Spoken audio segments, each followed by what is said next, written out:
fisiológica. A eso le llamamos el desdoblamiento fisiológico del segundo ruido y es algo normal, ¿sale?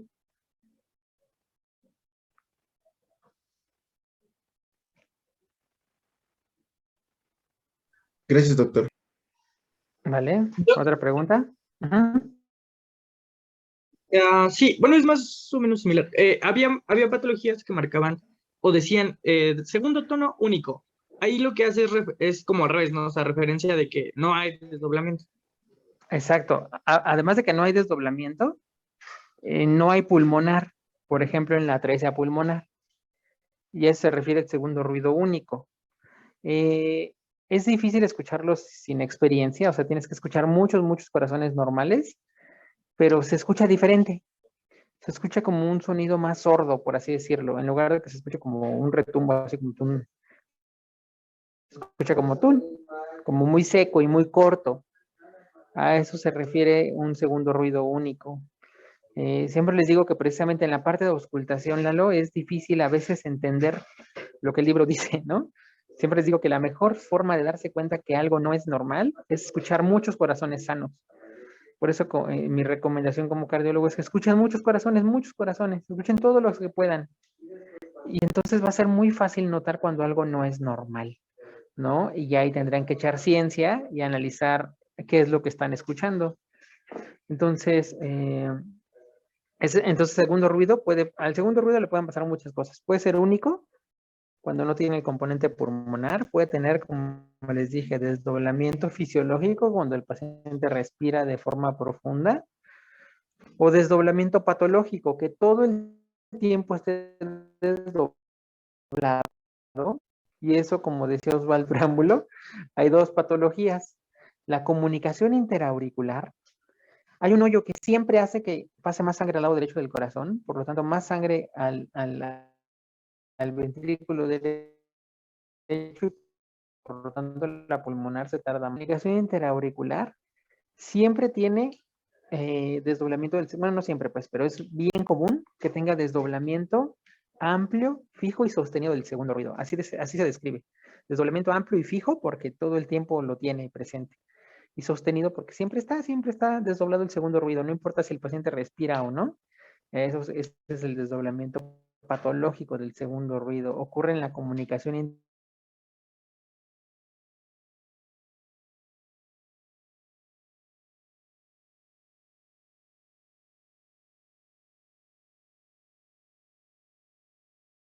interauricular, pero también el pulmonar tiene un soplo sistólico, pero la gran diferencia clínica es que tiene cianosis, ¿no? Si tiene cianosis, acuérdense que van a estar del otro lado. También lo veríamos en la comunicación interventricular, ¿no, doc? ¿El Ese, desdoblamiento del segundo el ruido? desdoblamiento, sí. Si hay un No, aumento en el incremento del flujo pulmonar, condicionaría que se desdoble. no pasa generalmente. La verdad es que no. Hay algunas cosas, como por ejemplo, también se describen soplos diastólicos asociados a CIAs grandes o a CIBs grandes, pero la verdad es que no pasa ni eso ni el desdoblamiento.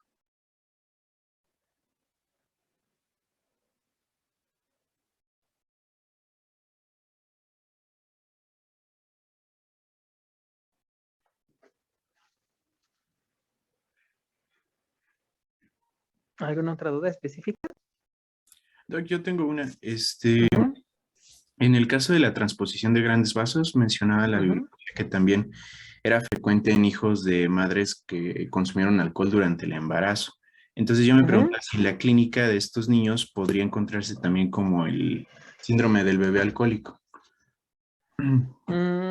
En general, todo hijo de madre con síndrome de alcohólico fetal, hijos de madres diabéticas, tienden a ser teratogénicos y entonces tienen muchas malformaciones asociadas, entre ellas las cardíacas.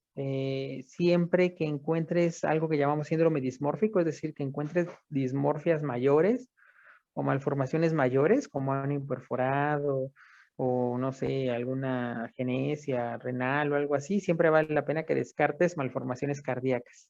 Eso es cierto.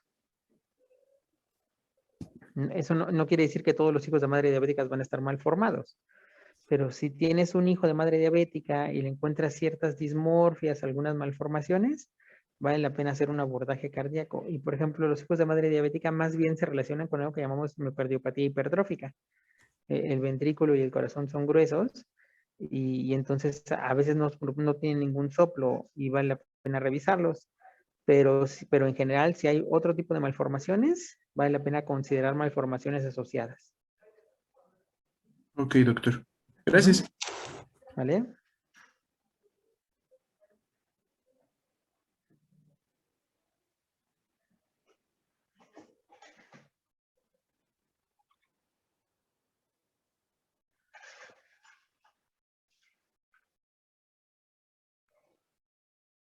Ajá.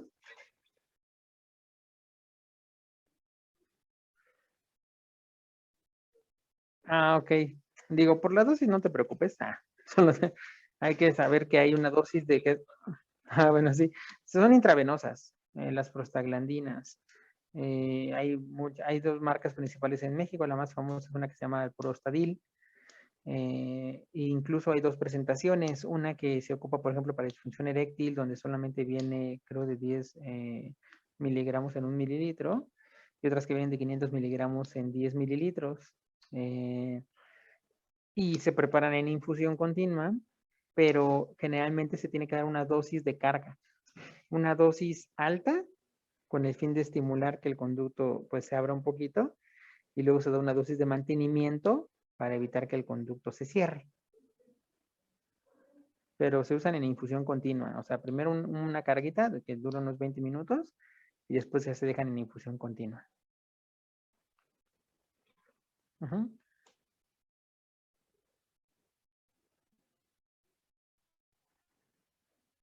Bueno, entonces ahí obviamente van a ir surgiendo las dudas, pero rápidamente para revisar esta segunda parte del tema, les decía que una cosa bien importante es entender la clasificación y el otro día hablamos sobre la mitad del diagrama de flujo de la clasificación y el día de hoy vamos a hablar de la otra mitad, ¿no?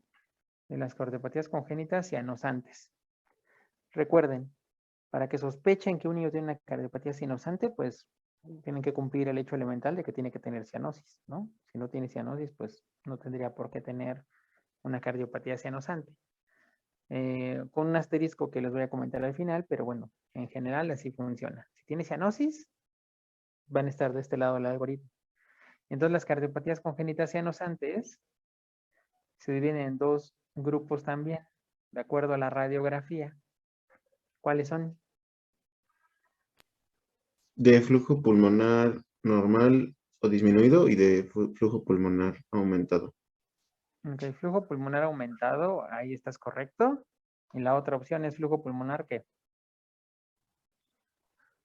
aquí es disminuido, exacto. Aquí no hay flujo pulmonar normal.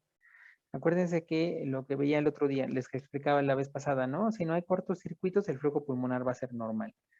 Si no hay cortocircuitos, van a estar las valvulopatías y la coartación aórtica, y son un cierto grupo de cardiopatías congénitas, ¿no? Entonces, en este caso, las cardiopatías sinusantes solo hay de dos grupos. Flujo pulmonar disminuido y flujo pulmonar aumentado. Igual, díganme, ¿qué ejemplos tienen de cardiopatías con flujo pulmonar disminuido? La Tetralogía tetralogía de de Fallot. Ok, el ejemplo supremo es el Fallot. Luego, La atresia tricuspida también entra, ¿no? ok, pero la atresia tricuspida no la vimos ahorita en clase, pero sí, ajá. Y la Queda un anomalía de asterisco. Epstein. Ajá, la anomalía de Ok, la anomalía de Epstein también va aquí. Que la mencionaron por ahí, pero no es tema de clase. Ajá. ¿Cuál sí vimos hoy? La de Fallot. Y otra.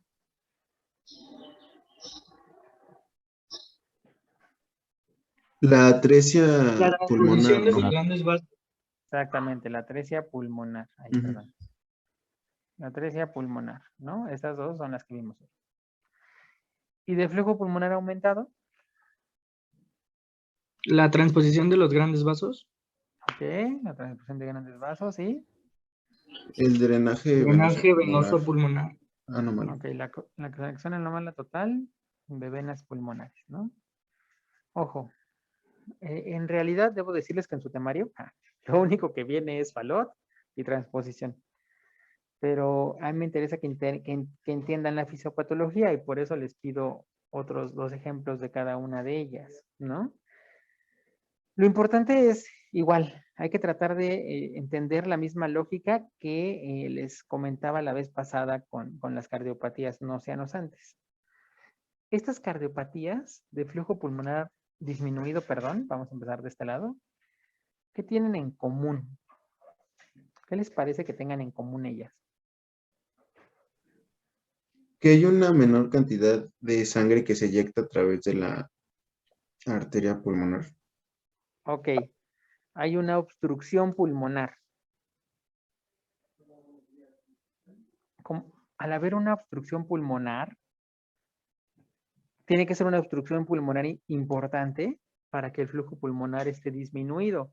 Pero no es la única razón para que el flujo pulmonar esté disminuido, porque, por ejemplo, la semana pasada vimos que en la estenosis pulmonar hay una obstrucción pulmonar, pero eso no provoca cianosis, ¿no? ¿Por qué se provoca en realidad la cianosis?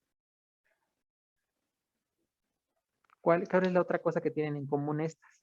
El cortocircuito no es como en las pasadas que es de derecha a izquierda, sino en este caso ahora va a ser de derecha a izquierda. Exactamente, Irán. Entonces, la otra cosa que estas tienen que tener en común es que tienen, ay, perdón, ¿sí lo alcanzan a ver ahí o lo hago más grande? Sí, doctor, se ve bien. Ah, Sí, bueno. Cortocircuito de derecha a izquierda, ¿no?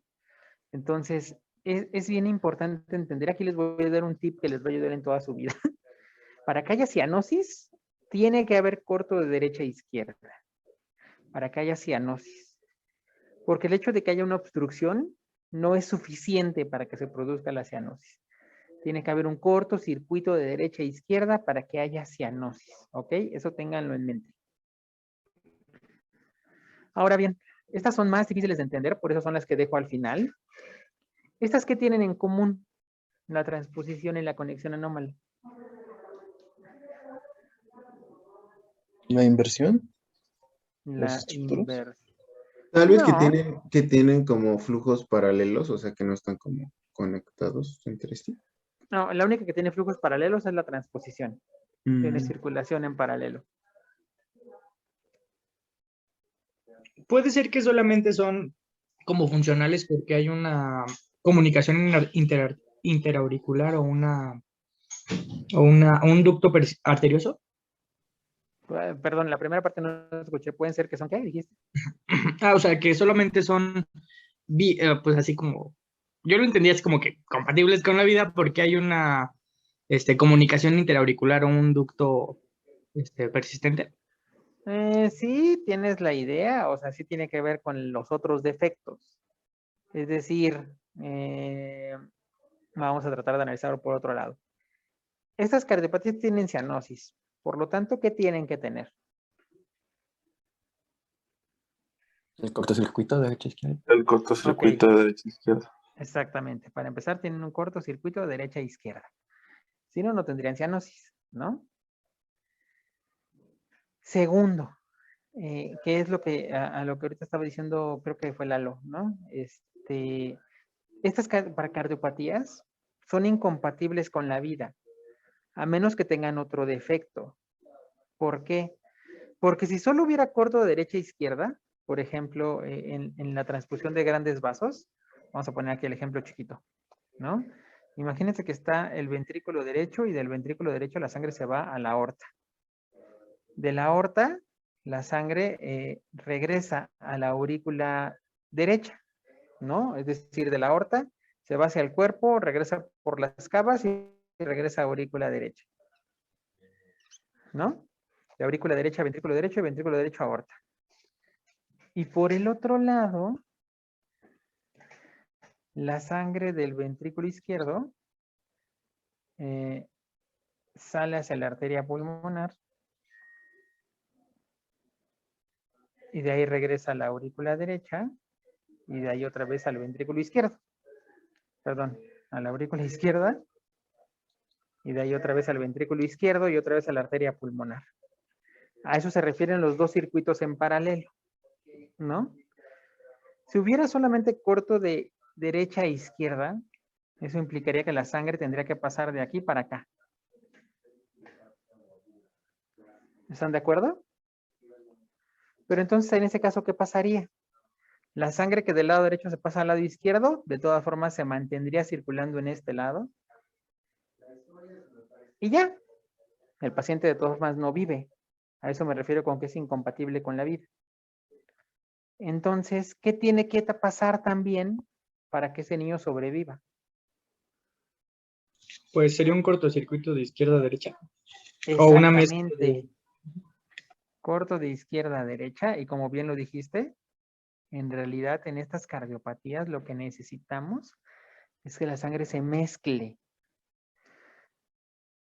Necesitamos que la sangre pase a ambos lados, para que de un lado la sangre oxigenada se pase para este lado, y del otro lado, de la sangre que no está oxigenada, se pase para este lado a oxigenarse.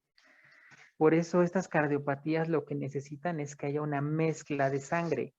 Hay dos cortocircuitos, uno de derecha a izquierda que provoca la cianosis y uno de izquierda a derecha. Y acuérdense lo que vimos en la clase pasada, les decía, si hay cortocircuito de izquierda a derecha, va a haber hiperflujo pulmonar y por eso son de flujo pulmonar aumentado. Entonces, el otro ejemplo, por ejemplo, sería la conexión anómala total de venas pulmonares. Imagínense que tienen un corazoncito así. Ay, perdón, lo estoy dibujando un canal, no sé por qué. Entonces, imagínense que tienen un corazón normal. Aurículas, ventrículos. ¿Sí se alcanza a ver? Sí. Ok. Y de este lado sale la arteria pulmonar, la sangre llega al pulmón, se llena de oxígeno, pero las venas pulmonares, por alguna razón, ya sea supra, infra o intracardíaca, se juntan, forman un colector y regresan las venas pulmonares a la aurícula derecha en lugar de llegar a la aurícula izquierda. Eso es conexión anómala, ¿estamos de acuerdo? Entonces imagínense, la sangre que llega por las cavas superior e inferior llega a la aurícula derecha. Pero la sangre que llega de las venas pulmonares también llega a aurícula derecha. Esta aurícula recibe el doble de volumen, que luego pasa para el ventrículo y de ahí se va al pulmón. De ahí que tiene flujo pulmonar aumentado, ¿no? Pero igual, lo que dice Lalo es bien importante entenderlo. Imagínense que ustedes son un eritrocito y el eritrocito llega a la aurícula derecha, ventrículo derecho, pulmonar, aurícula derecha, ventrículo derecho, pulmonar, aurícula derecha, ventrículo derecho y pulmonar. Ese niño moriría, porque por eso es incompatible con la vida, porque el niño no sobrevive a menos que tenga otro defecto. Tiene que tener a fuerzas un foramen oval o una comunicación interauricular para que exista el otro cortocircuito que nos menciona Lalo, un corto de izquierda a derecha. Porque si no hubiera ese corto, la sangre no tiene cómo irse a la aorta. Y ahí sí, ya el eritrocito puede llegar a aurícula derecha, ventrículo derecho, pulmonar, venas pulmonares, aurícula derecha, y ya pasarse al lado izquierdo, ventrículo izquierdo y aorta. Y el niño sobrevive. Entonces, por eso les digo que estas patologías son un poquito más difíciles de entender, porque ya no son un cortocircuito, ya no son una obstrucción, estas necesitan que haya una mezcla de sangre para que el niño sobreviva. Y por eso me gusta ponerles de ejemplo la conexión anómala, porque ahí se entiende muy bien. Ejemplo, Iván, ¿qué tipo de cortocircuito se da aquí, de las venas pulmonares a la aurícula derecha? Sería uno de izquierda a derecha, ¿no? Exacto, de izquierda a derecha, porque no hablamos del sitio anatómico, sino del tipo de sangre que llevan. Y las venas pulmonares llevan sangre oxigenada hacia el lado no oxigenado y por lo tanto es de izquierda a derecha. Por eso hay flujo aumentado.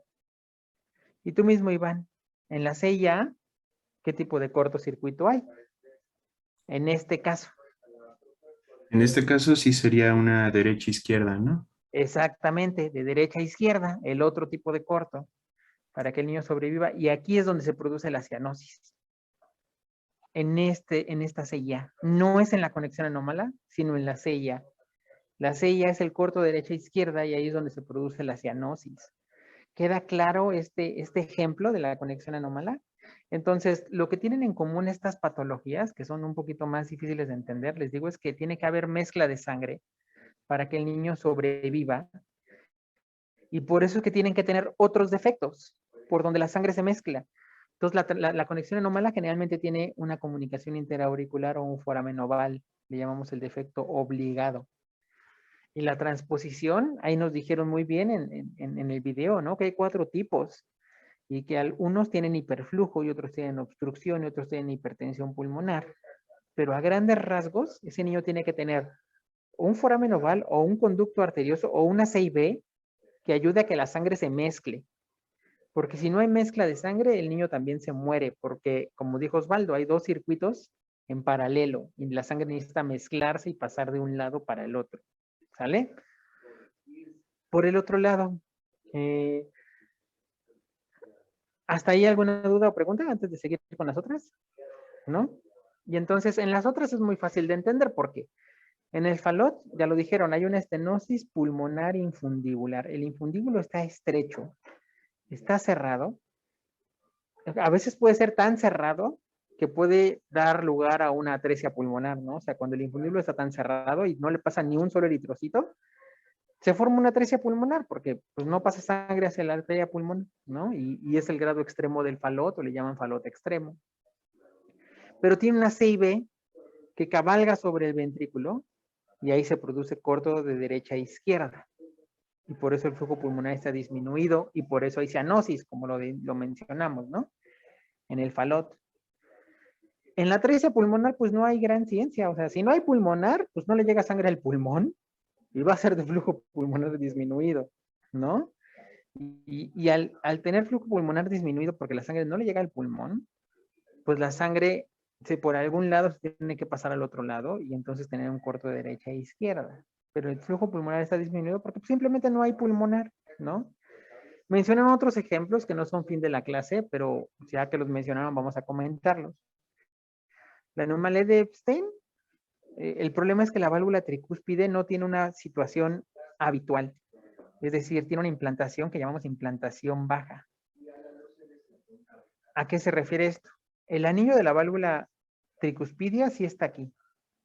La mitral está en su mismo lugar. Pero la válvula tricúspide se dice que está adosada al ventrículo derecho y entonces la válvula se pega de este lado, haciendo que el orificio de apertura esté hasta por acá abajo. Eso trae 2 consecuencias importantes. La porción que queda por arriba es ventrículo, pero funciona como aurícula, porque está por arriba de la válvula y le llamamos la porción atralizada del ventrículo derecho. Y la segunda consecuencia es que miren, un ventrículo derecho chiquitito, aunque no tiene como estrictamente hablando una obstrucción al flujo pulmonar, imagínense la cantidad de sangre que le llega a este ventrículo y luego se va a la pulmonar, es muy pequeña y también por eso es flujo pulmonar disminuido. La cianosis en estos niños se da porque hay un foramen oval y al haber una mayor cantidad de volumen en esta aurícula y esta porción atrializada, se favorece el corto de derecha e izquierda y los niños presentan cianosis. Eso es lo que pasa en la anomalía de Epstein, que por ahí mencionaron en el video, que se puede acompañar con otras enfermedades, como puede estar acompañando a la atresia pulmonar, perdón. Y la atresia tricuspidia, híjole, tienen que saber que es una cardiopatía compleja, a la que yo le llamo la gran simuladora porque puede tener muchas características y comportamientos clínicos. Pero básicamente la atresia tricuspidia se refiere a que no se formó la válvula tricúspide, ¿no? Así de simple. Y como no se forma la válvula tricúspide, el ventrículo derecho está muy chiquitito. Y por eso decimos que es una enfermedad de síndrome de ventrículo derecho hipoplásico, porque este ventrículo está chiquitito. No se formó bien, pues imagínense, no tiene la porción de entrada y por lo tanto no se formó bien el ventrículo. Entonces, si ustedes fueran un eritrocito que llega aquí, pues no tienen cómo continuar su viaje. Entonces, aquí a fuerzas hay una CIA y ahí hay corto de derecha a izquierda y obviamente ahí va a haber cianosis. La sangre va a pasar este ventrículo y se va a ir hacia la aorta, ¿no? Y si al niño le va bien, a lo mejor tiene un conducto arterioso que lo va a unir con la pulmonar. Pero el conducto arterioso no es suficiente para que estos niños sobrevivan. Entonces, la característica que tiene la atresia tricuspidia es que además tiene una CIB generalmente acompañando la enfermedad. Al tener una CIB, la sangre del ventrículo izquierdo pasa para el ventrículo derecho y ya se va a la pulmonar. Y ahí es donde se da también una mezcla de sangre, ¿no? Entonces, por eso les digo que atresia tricuspidia es un poquito difícil de entender, porque atresia tricuspidia, ¿qué creen? También puede estar aquí.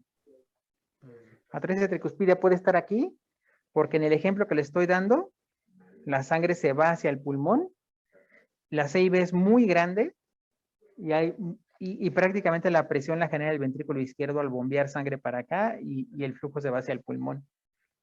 Pero hay otros tipos de atresia tricuspidia donde a veces hay estenosis pulmonar, o la CIB es muy chiquita, y entonces al no haber flujo hacia acá, va a tener flujo pulmonar disminuido. Por eso no quiero que se confundan ahorita, para fines didácticos, no tomen en cuenta atresia tricuspidia. Atresia tricuspidia puede estar en 2 lugares de esta tabla, y de hecho si son muy didácticos y buscaron en varios libros, así lo encontraron atresia tricuspidia en ambos lados. Y de hecho también, estrictamente hablando, transposición de grandes vasos también puede estar acá, porque la transposición se puede acompañar de una estenosis pulmonar y tener flujo pulmonar disminuido. Pero en su forma simple, está de este lado, ¿vale? ¿Hasta ahí dudas, preguntas? Doctor, ¿podría explicarnos el de transposición de grandes vasos igual así con un dibujo? ¿No te digo el qué? Perdón. ¿Con un dibujo podría explicarnos igual así el de transposición de grandes vasos? Con un dibujo, sí, ahorita te lo explico. Espérame. Ahorita este tiempo de reunión se nos acabó. Si quieren empezamos otra, ¿no?